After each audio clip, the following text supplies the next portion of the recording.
Tom, and looking at this year's draft class, how many elite players are out there to win in this draft lottery tonight? If you look at it historically, there are usually 7 great players in every draft. This year, the top 2, the big guys, Okafor, Karl Towns, they're the class of the draft. I think you're going to have a sure thing with either of these guys. Big men, different skill sets. Okafor is big and rugged and ready to come play. His hands are like vice grips on that ball. He snatches that thing, can finish around the basket.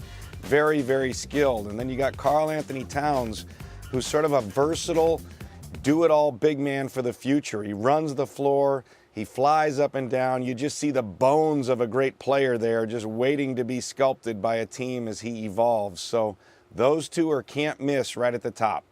So with that in mind, with that #1 pick, it has to be huge for a franchise. But, but maybe how much of it could also be somewhat of a curse? Well, it's never a curse. I mean, you want the #1 pick, particularly today, all 7 teams, or all 13 teams sitting there saying, give me that pick, please, please, please. You know, there can be challenges, there can be injuries. I was in Portland when Greg Oden was drafted #1. And he was the surefire first pick in the draft, along with Durant. What's it going to be? Either or decision.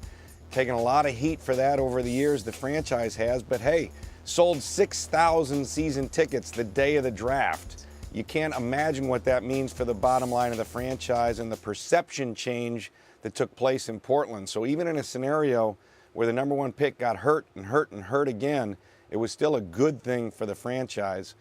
Trust me, there's no curse here. When you can get #1, go get it.